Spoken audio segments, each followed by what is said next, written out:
மக்கள் தொகையை குறைக்கிறதுக்கு அன்றைய ஒன்றிய அரசாங்கம் ஒரு திட்டங்களை கொண்டு வந்தாங்க.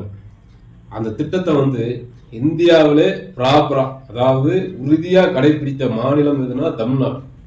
அது என்ன திட்டம்னா, மக்கள் தொகை கட்டுப்படுத்துற மாதிரி நாம் இருவர் நமக்கு இருவர்னு சொல்லி ஒரு திட்டத்தை கொண்டு வந்தாங்க. அதையும் தமிழ்நாடு கரெக்டா ஃபாலோ பண்ணுச்சு. அப்புறம் நாம் இருவர் நமக்கு ஒருவர் அப்படிங்கிற ஒரு திட்டத்தை கொண்டு வந்தாங்க. அதையும் கரெக்டா ப்ராப்பரா தமிழ்நாடு ஃபாலோ பண்ணிட்டு வந்தது. அப்புறம் நாம் இருவர் நமக்கு ஏன் இன்னொருவர் அப்படின்னு சொல்லி ஒரு புதுசா ஒண்ணு கொண்டு வந்தாங்க. அப்போ அந்த மாதிரி வந்த திட்டங்களா மக்கள் தொகையை ஒரு கட்டுக்குள்ள வைத்த தமிழ்நாடு இந்தியாவிலே முதல் மாநிலம் தமிழ்நாடு. தமிழ்நாடு மட்டுமல்ல, நமது அண்டை மாநிலங்கள் கேரளா, கர்நாடகா, ஆந்திரா, தெலுங்கானா இந்த மாதிரி மாநிலங்களும் அது ஒரு கட்டுக்கோப்பாட அந்த ஒரு மக்கள் தொகை பெருக்கத்தை கட்டுப்பாடோட வச்சிருந்தது. இப்போ உத்தரப்பிரதேசம், பீகார் இதெல்லாம் பார்த்தீங்கன்னா அவங்க வாட்டுக்கு அவுத்து விட்ட கோயில் மாடு மாதிரி மேய்ச்சாங்க. ஒருத்தன் கல்யாணம் பண்ணா 10 பிள்ளை பெற்றுக்கிறான், 15 கூட பெற்றுக்கிறாங்க. அங்கே பிள்ளை பெக்கிறதா அவங்களுக்கு வேலை வெட்டிக்கு போக மாட்டான், ஊரை சுத்திக்கிட்டு படிப்பறிவு இல்லாதவன். போட வேண்டியதை போட்டால் அந்த மக்கள் தொகை கொஞ்சமாவது குறைஞ்சிருக்கும். அந்த போட வேண்டிய ஒரு இதை போடாதனால ஏகப்பட்ட கிடமாடு மாதிரி ஆக்கி விட்டான். அப்போ உத்தரப்பிரதேசம், பீகார், ஹரியானா, ராஜஸ்தான் இதெல்லாம் மக்கள் தொகை ஏகப்பட்டமா பெருகிருச்சு. அந்த பெருகினுடைய விளைவு என்னன்னா, அங்கிட்டு உள்ள எம்பி தொகுதிகள்லாம் அதிகமாயிருச்சு. இப்போ உத்தரப்பிரதேசம், பீகார்லாம் பார்த்தீங்கன்னா கிட்டத்தட்ட 80-70 தொகுதிகளுக்கு மேல இருக்கு. 130 தொகுதி வரும். உத்தரப்பிரதேசம், பீகார் சேர்ந்தே 120-130 கிட்ட வருது. ஆனா நம்ம தமிழ்நாடு, பாண்டிச்சேரி சேர்த்து 40 தான். அப்போ அப்படியே அதிகப்படுத்தினா கூட நமக்கு ஒரு 16 எம்பி தொகுதி தான் அதிகமாகும். அப்ப அங்க அதை விட டபுள் மடங்கா போகும்.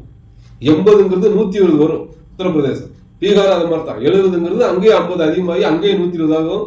2 ஈக்குவல் பண்ணி பார்த்தா கிட்டத்தட்ட 240-250 வந்துடும். அப்ப 40 எம்பி வச்சுக்கிட்டு நம்ம ஒண்ணுமே பண்ண முடியாது. குறிப்பா சொல்லணும்னா எம்எல்ஏட்ட உள்ள பவர் கூட எம்பிட்ட கிடையாது. அவங்களுக்கு கொடுக்க வேண்டிய நிதியில தான் அவங்க உண்டான நலத்திட்டங்கள்லாம் செய்ய முடியும். மேற்கொண்டு அவங்க தன்னிச்சையா செயல்படுறதுக்கு எம்பிக்கு எந்த உரிமையுமே கிடையாது. இதான் நம்மளுடைய ஒரு நிலைப்பாடு. அப்படி இருக்கும்போது இந்த தொகுதி மறு சீரமைப்பு அப்படின்னு ஒரு சட்டத்தை 2-3 வருஷத்துக்குமா நம்ம மோடிஜி கொண்டு வரோம். அதை முதலா வீரியத்துடன், ஆண்மையுடன், முதுகெலும்புடன் எதிர்த்த ஒரே முதலமைச்சர் தமிழ்நாட்டின் முத்துவேல் கருணாநிதி ஸ்டாலின். அப்போ அதுக்கு ஒரு தீர்மானம் போட்டு அனைத்து கட்சி தலைவர்களை கூட்டி, தென் மாநிலங்களில் உள்ள அனைத்து மாநில முதலமைச்சரையும் கூட்டி அது சம்பந்தமா ஒரு பேச்சுவார்த்தை நடத்தி ஒரு தீர்மானத்தை போட்டு எல்லாத்தையும் மோடிச்சிட்டு அனுப்பினார். இது பற்றி நேரடியா உங்களுடன் விவாதிக்க நான் தயாராக இருக்கிறேன், எனக்கு நீங்க டைம் கொடுக்கணும் அப்படின்னு சொல்லி ஒரு கடிதமும் எழுதியாச்சு. இன்ன வரைக்கும் நம்ம நாட்டில் உள்ள எல்லா நாடையும் ஊரா சுத்தி மேலார வலிச்சு இது வரைக்கும் தமிழ்நாட்டோட முதலமைச்சரை சந்திக்கிறதுக்கு இது வரைக்கும் ஒரு வார்த்தை இல்லை, ஒரு அனுமதி இல்லை. யாரையும் பாக்குறாரு, சினிமா நடிகைகளை பாக்குறாரு, இஸ்ரேலுக்கு போய் டான்ஸ் ஆகுறாரு, அமெரிக்கா போய் ட்ரம்பை பாக்குறாரு, அப்புறம் அங்க போறாரு இங்க போறாரு, எல்லாமே பண்ணிக்கிட்டு தான் இருக்காரு அந்த மோடிஜி. இன்ன வரைக்கும் நம்ம தமிழ்நாட்டு முதலமைச்சரை பாக்குறதுக்கு இன்ன வரைக்கும் அனுமதி கொடுக்கலாம். இப்படி இருக்கும்போது இன்றைக்கு நம்ம தமிழ்நாடு முதலமைச்சர் வீடியோ வெளியிட்டிருக்காரு. அது என்ன வீடியோன்னா, இந்த தொகுதி மறு சீரமைப்பை நீங்க கைவிடணும், இல்ல அதுல உள்ள சாத பாதகங்கள் என்னங்கிறத எங்களுக்கு தெரியப்படுத்தணும். எங்கிட்ட கலந்துரையாடாமலே நீங்க வாட்டுக்கு திருட்டுத்தனமா தேர்தல் நடந்துகிட்டு இருக்குன்னு இந்த வேலையில எல்லாமே தேர்தல் நேரத்துல பிஸியா இருப்பாங்க. நம்ம திருட்டுத்தனமா, கள்ளத்தனமா நம்ம இதை எப்படியாவது ஒரு தீர்மானம் போட்டு வெளியிட்டுலான்னு சொல்லி நீங்க நினைக்காதீங்க. அப்படி பண்ணீங்கன்னா இந்த தமிழ்நாட்டில் திமுக காரன் ஒவ்வொரு குடும்பமா வீதிக்கு போராட வேண்டி வரும். இதுவரைக்கும் பார்க்காத தமிழ்நாட்டை நீங்க பார்க்க போறீங்க. அதாவது 60-70 உள்ள அந்த வீரியமிக்க இந்தி எதிர்ப்பு போராட்டம் எப்படி இருந்ததுன்னு உங்களுக்கே தெரியும், யாரும் சொல்ல வேண்டியதில்லை. தமிழ்நாடே தீப்பளம்பா மாறிச்சு. தமிழுக்காக நிறைய பேர் தன் இன்னுயிரை நீத்தாங்க. அந்த மாதிரி ஒரு போராட்டத்தை நானே தலைமை ஏற்று தெருவில் ரோட்ல நின்று போராட வேண்டி வரும். இது எச்சரிக்கை. மிரட்டன் நினைச்சா கூட அதை பத்தி எங்களுக்கு கவலை இல்லை. இங்க தமிழ்நாட்டுக்கு ஒரு ஆபத்துனா அதுக்காக எங்க உயிரை கொடுக்கறே நாங்க தயங்க மாட்டோம். இது எச்சரிக்கை, இறுதி எச்சரிக்கைன்னு சொல்லிட்டு ஒரு பதிவை போட்டிருக்காரு. இது தமிழ்நாட்டோட முதலமைச்சர் இப்போ மு.க. ஸ்டாலின் சொல்லி ஒரு பேருன்னு தான் சொல்லிக்கிட்டு இருந்தாங்க. அது ஒரு தனிப்பட்ட மனிதனுடைய பேர் இல்லை, அது ஒரு வரலாறு, ஒரு இயக்கத்தின் பேர் தான் ஸ்டாலின். அவருடைய முழு வீரியம் என்கிறத மு.க. ஸ்டாலின் என்ற ஒரு மகத்தான மனிதன் யார், அதனுடைய விளக்கத்தை இன்னைக்கு கொடுத்திருக்காரு. இந்தியாவிலேயும் முதலா இவ்வளவு வீரியமா, இவ்வளவு ஆண்மையா, இவ்வளவு தெம்பும் திராணியும் முதுகெலும் உள்ள தைரியமான ஒரே முதலமைச்சர் தமிழ்நாட்டின் முத்துவேல் கருணாநிதி ஸ்டாலின். ஒக்காலி இந்த எதிர்த்து யாருக்காவது ஒரு பதில் போட முடியுமா? திரு எடப்பாடி பழனிசாமி அவர்களே, உங்களைத்தான் கேட்கிறேன். நீங்க உண்மையிலேயே தவந்து போலேனா, சசிகலா அம்மா காலை பிடிச்சு நீங்க பதவி வாங்கலேனா, இந்த ஒரு வார்த்தை எப்படி ஒன்றிய அரசாங்கத்தை எடுத்து ஒரு வார்த்தை சொல்லிருக்க பார்க்கலாம். நீங்க தெம்பு இருந்தா, திராணி இருந்தா, தில்லு இருந்தா, தைரியம் இருந்தா, புரியுதா? ஒரு வார்த்தை சொல்லுங்க பார்ப்போம். இப்போ ஒரு புதுசா ஒருத்தன் கட்சி ஆரம்பிச்சிருக்கான், தருத்தரம் பிடிச்ச தருதலை. 2 பேருக்கு தான் போட்டி, ஒன்னு டிவிகே ஒன்னு டிஎம்கேன்னு சொல்லிட்டு திருவாரூர்ல தெருவா நாய் மாதிரி கோமாளி கூட்டம், தற்குறிகள் கூட்டம். அந்த தற்குறிகளோட தலைவன் உனக்கு சொல்றா, நீ ஆம்பளையா இருந்தா எப்படி, ஆம்பளையா இருந்தா உன் பதில சொல்ற எப்படி, நீ ஆம்பளையா இருந்தா ஒரே ஒரு பதில் போடுறா பார்ப்போம். இதை எதிர்த்து ஒரே ஒரு பதில் போடுறா, நீ ஆம்பளையா இருந்தாலும் பார்ப்போம். பதில் போட்டா தாண்டா நீ ஆம்பளை. இல்லைன்னா மீசையை வலிச்சுக்கிட்டு தாடி எடுத்துக்கிட்டு சேலையை கட்டி பிரச்சாரம் பண்ணு தேர்தலுக்கு. நீ ஆம்பளையா இருந்தா போடுறான். திமுகவும் பாஜகவும் கள்ள கூட்டணி சொன்னேன்ல, உனக்கு தெம்பு இருந்தா, திராணி இருந்தா, தில்லு இருந்தா, நீ உண்மையிலேயே ஆம்பளைனா அந்த அளவுக்கு நீ உனக்கு ஒருத்து இருக்கா போடுறான்.